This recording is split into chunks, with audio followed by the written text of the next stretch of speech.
बोला झूठ बोलते तो आदमी की थे ये गजब लबरी है, पर जेकर जीवन में सबर है और देखरे नाम सबरी है।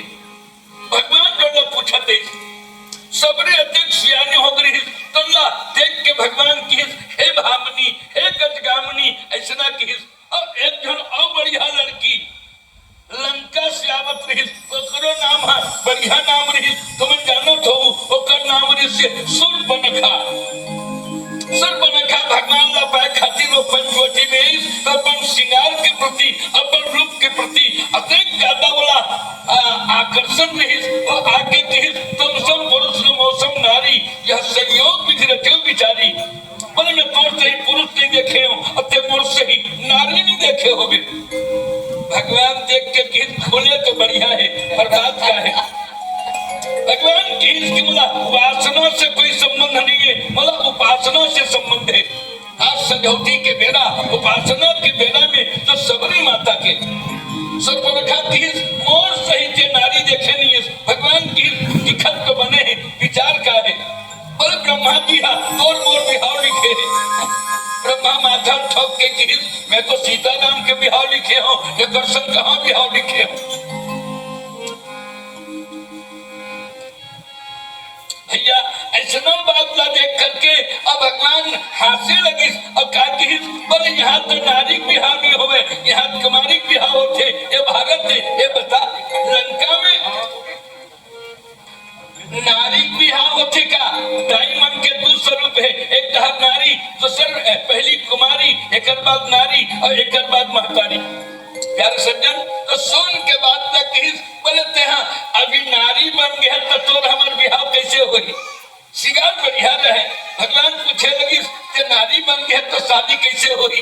बाद में सुर्पनखा बातें अब लगे रहो कुमारी अभी मैं कुमारी हूँ। ये बता ना भारत में तो कुमारी बाद नारी बन थे और तुहर लंका में नारी बाद कुमारी बन थे का। और तब की यह नारी ने रही दाई न कुमारी ने रही यह न महतारी रही यह का रही रानी रही।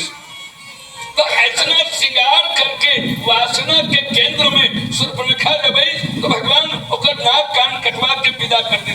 और आज एक बुढ़िया एक सियानी माता ला देख करके भगवान गदगद होकर कही मां कुछ खिला।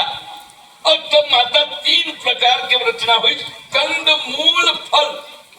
बोले जंगल के कांदा कुसा रही सोही मूल तत्व रही सोही और यह फल रही सोही। पर आगे चल के सूरज बोले ये तीनों फल के रसा के नाम है मिश्रा भक्ति। हमारे गुरुदेव रामकिंकर महाराज जी कहे कंद यानी ज्ञान और मूल यानी भक्ति और फल यानी कर्म योग। और ये ज्ञान योग भक्ति योग कर्म योग ये तीनों के मिश्रण भक्ति ना मिश्रा भक्ति कही जाए। ये मिश्रा भक्ति के माध्यम से माता जो है भगवान ला समर्पित करे है। यहाँ प्रदर्शन के कोई छिलका नहीं है। जैसे कोई फल में हम देखते ना तो नीचे में गुठली रहते और भीतरी में रस रहते और ऊपर में छिलका रहते। तो महतारी के जीवन में कोनो प्रकार के प्रदर्शन नहीं है दिखावा नहीं है और जो समर्पण के भाव लेकर के दिए राम का आनी। यार सज्जन ऋतु फल के नाम से भले कोई बोला बेल के फल कह दे पर बोर के बात कर दे पर ये तीनों फल के मिश्रण जैसे काकरो घर पहुना आ जाए और कोनो कहे कि बोले केला खाएंगे क्या बोले नहीं। सेब फल खाएंगे क्या बोले नहीं। बोले और कोई फल लेंगे क्या बोले नहीं। और ये तीनों फल नहीं लेके यदि तीनों के जूस बना दे तो निश्चित रूप से सूरज कहे जाएगी। तीनों फल के मिश्रण के द्वारा कोई रस बना दी जाए तो स्वामी जी महाराज के कंद मूल फल और एक बात की सूरज के मतलब होते भैया एक तीनों के एक रस बना करके रसा भक्ति जो कहे जाए मतलब मिश्रा भक्ति कहे जाए ज्ञान भक्ति कर्म योग के समर्पण सबरी माता करे लगे हैं। भगवान ऐसा फल देख करके प्रेम सहित प्रभु खायु। भगवान अत्यंत प्रेम से खाई और बार बार कहे माँ सबरी ऐसा मोला कबू खाए बर नहीं मिले रही। एक दिन में कथा सुने रहे हो भगवान राम जब रावण ला मार के राजगद्दी में आई तो मिथिलापुरी में अगतिक परिवार सब जुरिया करके भोजन करी। तो घर गुरु गृह ससुर सास ने और बहुत कीन पहुनाई बोले अनेक प्रकार के व्यंजन ला करके भगवान ने परसे लगी। अब पूछे लगी कि भोजन के स्वाद कैसे लगे थे। भगवान की स्वाद तो बढ़िया है, मगर स्वाद तो बढ़िया है मगर यानी बल सबरी महतारी के घर में जो मैं फल खा रहे हो तैसना मिठास और तैसना मधुरता ये भोजन में नहीं है करके भगवान का कहना पड़ी। तो प्रेम सहित प्रभु खाए। बार बार भगवान सबरी माता के बड़ाई करके अब गदगद होकर के भगवान